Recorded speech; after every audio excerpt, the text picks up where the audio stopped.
Hello mga manay! Good morning, good morning, good morning sa inyong lahat. Kamusta kayo dyan? Sana ay nasa mabuti kayong kalagayan. Happy Saturday ngayon mga manay. At ngayon ay naglalaba ako kasi Sabado ngayon. So, tibo na yung mga labahin natin. So, pasensya na kayo mga manay kung wala tayong upload, reviews at saka bernis. Kasi dito lang talaga ako sa bahay at pabalik-balik lang naman yung trabaho ko dito. At nahiya na ako ba na dito lang sa bahay, walang walang ibang maipakita sa inyo. So yun, kaya wala muna akong upload kasi wala nga labas-labas. Gusto ko kasi mga manay yung upload ko sa video.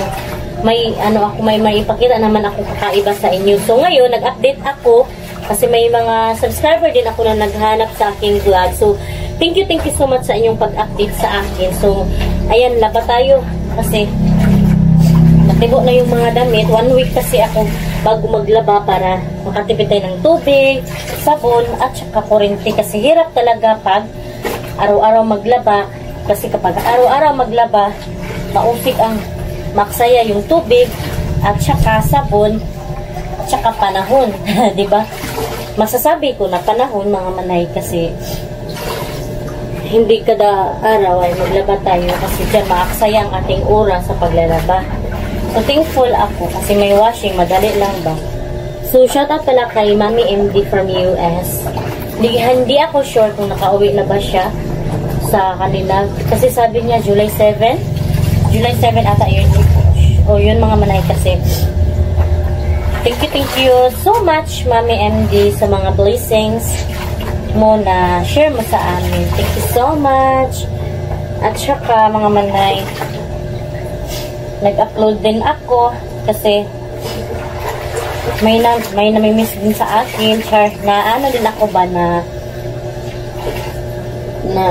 war, ang tawag yan, basta masasaya ako, masaya yung puso ko na may mga taong ganyan na iniisip pala ako at saka naghahanap sa akin.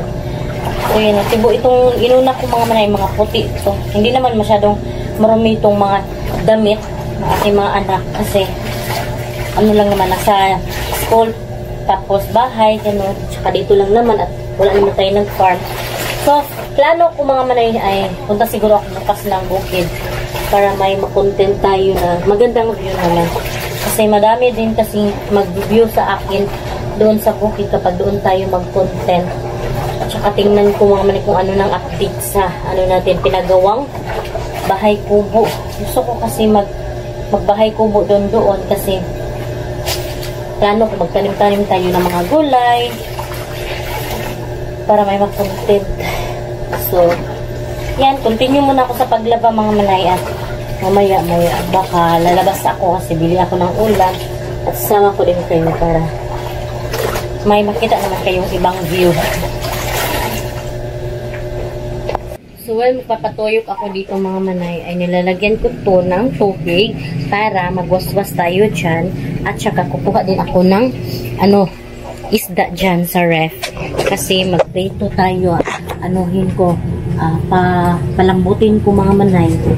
Kasi ulam natin mamaya na. Kasi ang oras na may alas 10. So, magprito ako. Kailangan natin double time yung lihok na galaw natin para matapos talaga, para may magawa tayo dito sa bahay. Yan ang buhay nanay. Kasi si Ate Fiana ng mga manay, may project kasi siya, kaya hindi siya makatulong sa akin dito. May mga gawain siya. Tapos, maaga din siya matutulog. Kasi mga manay, hinahiyaan ko lang. Gusto, bahala hindi siya tutulong sa akin dito sa bahay. Pero tumutulong siya sa akin ha. Naghuhugas siya ng pinggan, nagluluto siya ng rice. Kahit paano tumutulong siya dito. Pero, bahala na para sa akin mga manay, bahala hindi siya tutulong dito. Basta lang maayos lang yung pag-aaral niya at butihin lang yung pag-aaral niya. Yan ako mga manay, bahala na. Kasi ganyan din sa amin doon sa bahay namin. Yung mama ko ay nagtatrabaho sa loob ng bahay. Tapos hinahayaan lang niya kami sa aming pag-aaral na mag-study, ganun. Basta wag lang pabayaan yung pag-aaral namin. Yun ang mga bilin sa aking mga magulang yun. Kaya yan, naano ko din sa aking mga anak, na-apply ko din ba yun mga manay. Kaya kami lahat, kami apat ay nakapagtapos, nagsikap para matapos namin yung pag-aaral. Kahit kapos sa pera, ay nagsikap talaga kami apat mga manay. Yun, nagdrama na naman ako. So, ayan mga manay, lagyan ko muna yan ng tubig para lalambot yung isda. Kaya, yan lang talaga mga manay, diskarte lang talaga sa buhay para makamit yung mga pangarap. Kasi, hindi sanay sa amin ang mag-asa-asa. Ganun kasi, saan ko ba kayo ilagay Kasi, ganun talaga mga manay. Walang asa-asa ba? Hindi ano sa amin. Hindi uso yung asa-asa. Kasi kapag swerte ka na kung may asawa ka na, tapos nagpo-provide pa din yung may kaya na kapatid sa'yo. Pero ako, sa akin mga manay, hindi. Wala yan sa amin mga manay. Kung ikaw ay, kasi may kamay naman tayo, nga, ganun, pero may katawan tayo na hindi naman tayo pungkol na mag-asa-asa sa mga kapete, diba? Pero kapag mahirap, kapos talaga, ay magtulong naman sila. Pero hindi ganun yung mga kapatid ko mga manay. Hindi nila ako ini-spoiled. Bagkus ay ginagawa nila yan talaga nila ako ba. Sa Bisaya pa mga manay ay gusto nila na ma-improve yung self ko, ganun, para magsikap din ako. Kaya ganun ang namin, style ba, magsikap sa buhay para hindi masanay sa pag-asa-asa.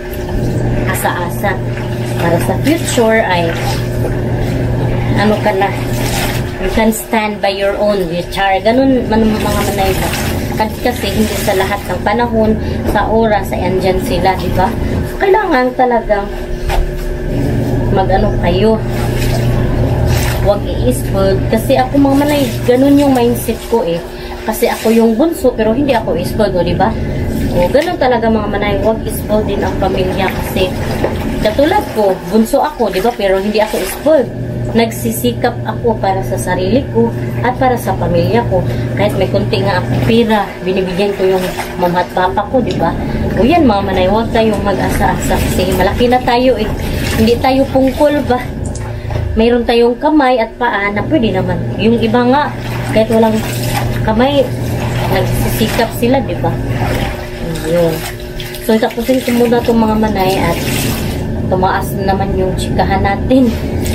Kasi gusto ko isama ko kayo doon sa palengke mga manay para makalabas-labas din tayo dito sa bahay kasi nga, di ba sabi ko sa inyo, Huwebes at saka Bernice wala akong upload kasi nga bahay, paaralan, ganun lang kasi hindi na kasi may stock ako din sa ref.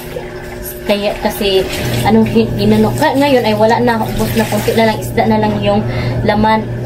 So, naubos na. So, ilabas ko kayo. Kasi napuno yung ref ko kasi nga, hala ko, baka na-close yung Tinignan ko yung ref, mga manay, kala ko open ba. May laman kasi yung ref, kaya hindi ako naglabas-labas. So, thank you so much kay Mami MD kasi, talaga, tumulong talaga siya sa akin, mga manay, na malagyan yung ref namin. Kasi siya din yung nagbili ng ref namin, mga manay, na gift niya sa amin, kasi sa aking mister. So, thank you so much, Mami MD. At ingat ka po palagi sa mga lakad mo at sa work mo. Thank you so much. More blessings to come. So, yan, shout out din sa mga nagpapa-shout out kung hindi ko na-mention. Kasi, hindi ko na ma-backward sa old video ko ba. Kasi sabi nila mga manay, hindi mo daw tingnan yung sarili mong video kasi ma-demonetize. Kaya yun, hindi ko tinitingnan yung own video ko. Kaya hayaan ko na lang mag-upload. Ganun. Kasi ma-demonetize ba? Ay may mga mga bawal kasi yan sa YouTube. Ewan ko lang. Yun kasi sabi nila, bawal daw tingnan ang sarili mong review. Yan, tapusin ko muna itong mga manay at para matapos yung tayo at magprito na din ako ng ulam namin 3 kasi wala pa si Mr. Sa Lunes pa si Mr. uuwi o kaya baka mamaya uuwi siya mga manay. Sa wakas magkikita na naman kami, char. Kasi ganun talaga ang buhay. Men in uniform. parang matagal na talaga. Ang tagal magkita ba? Kasi men in uniform, yun ang trabaho niya eh. Parang police din, matagal din makauwi, matagal magkita sa pamilya. Diba? So yan, ang ating update. So, thank you so much sa iyong panonood. Kahit paano may manonood, ina-appreciate ko yung panonood sa aking video. At pasensya, hindi na ako nakapag-live.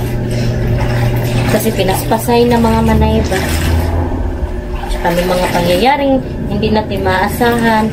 Hindi ko na nag-vlog yung nagkasakit yung anak ko. Ako din nagkasipon. Kaya yun, na lang muna ako nag-update. Kasi may mga sakit-sakit. Hindi ako nag-upload. Nerest ko lang muna yung self ko mga manay para hindi tayo magpaka-pressure, mag-rest din para bangon na naman pag okay na yung katawan, di ba? Huwag natin ilagay, huwag natin pilitin kung yung sarili natin ay delikado na may sakit, ganun, huwag natin i-push. Kasi ganun lang din naman eh. Kung saan man mo, kasi sa Bisaya pa, lawas ray puhunan ba? Kaya huwag tayong paka-stress, huwag tayong magpalabi sa atong gibati. So yung mga mga natapos akong waswas, so ayan, nagtuyok pa, ayan.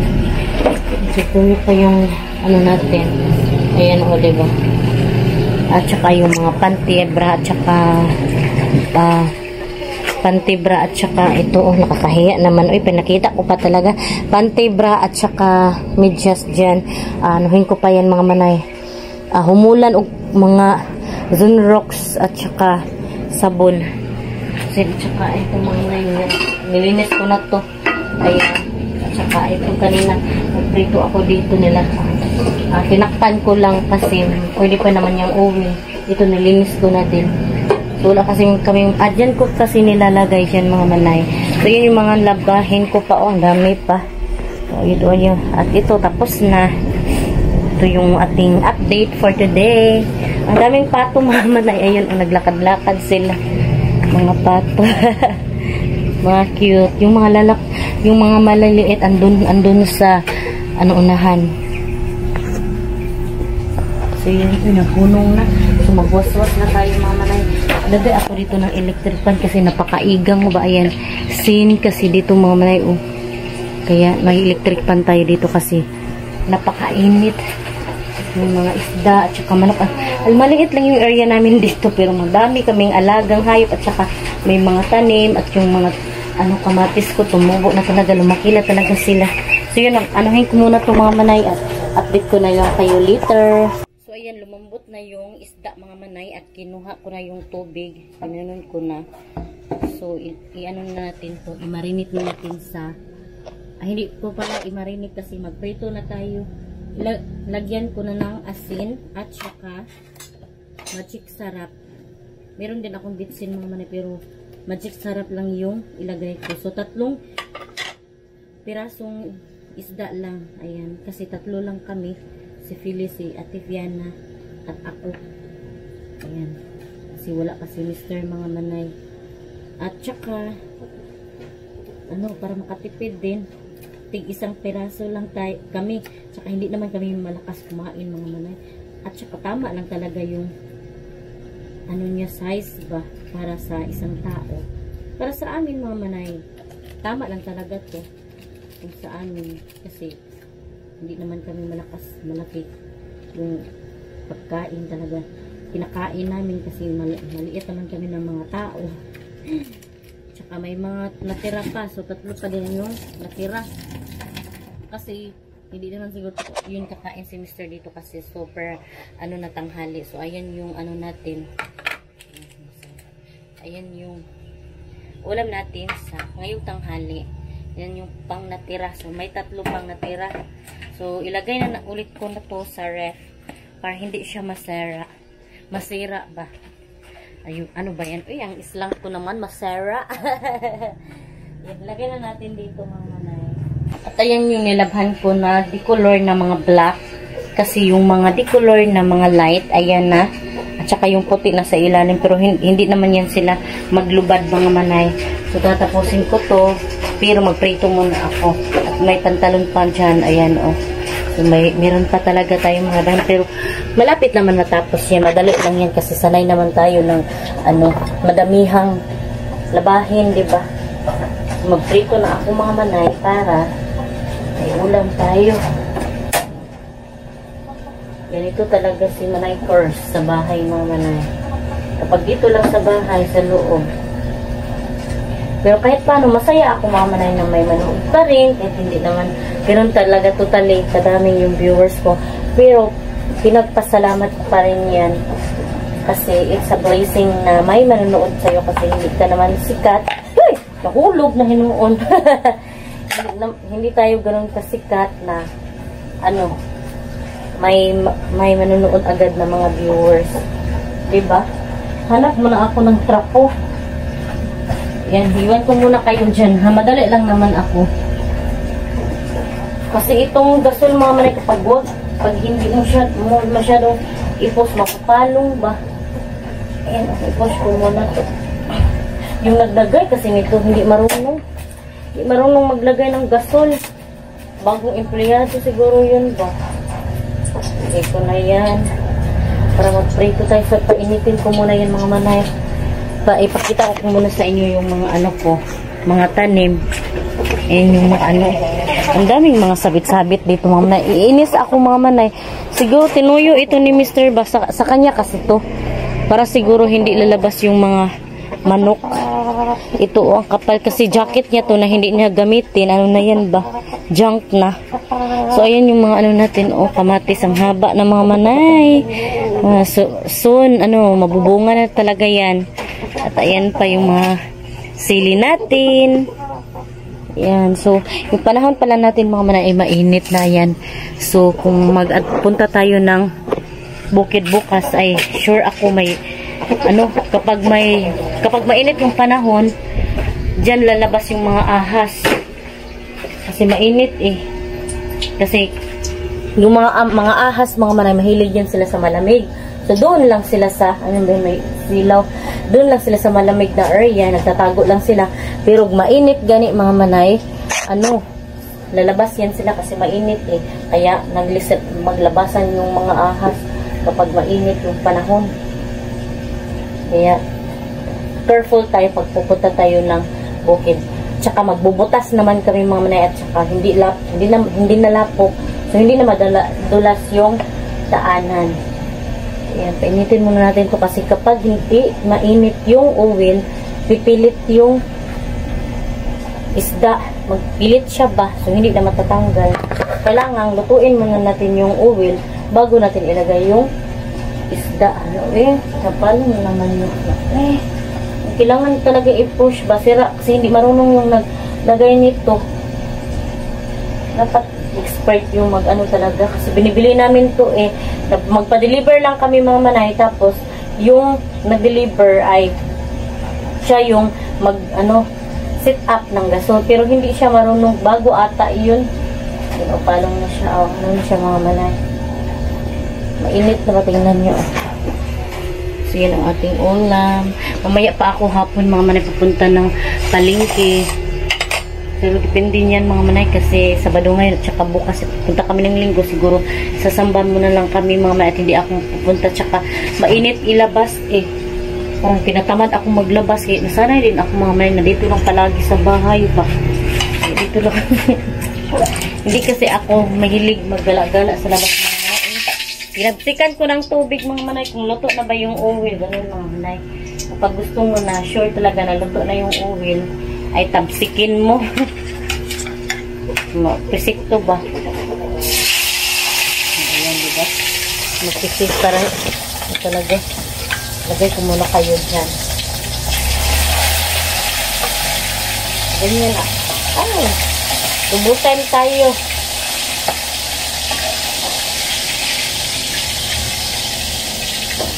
Uwil na magulay siguro kami mga mamanay. Ayan gusto ko magulay kami ng yung kamuti tops tapos lagyan ng sardinas yung nakita ko sa vlog ni Maya Mia kasi subscriber din ako sa kanya kasi parang maganda yun eh yung sardinas tapos lagyan ng kamuti tops kasi meron akong tanim dito na kamuti tops mga manay. Mahilig din ako magtanim-tanim kasi talaga. Kahit kunti lang yung views o dito. Lugar ay nagtatanim ako ng mga kamuti tops. Ayan, kamuti tops mga manay. O, nagsindi yung tita ko dito mga manay. Pero meron akong kamuti tops. Ayan. O, diba ito? Pwede nito mga manay magkuha tayo. Tapos, lagyan natin ng sardinas. Adobohin natin. Lagyan ng ahos, bombay. Ganun, simple lang. Tapos, para siyang gisahon lang ba.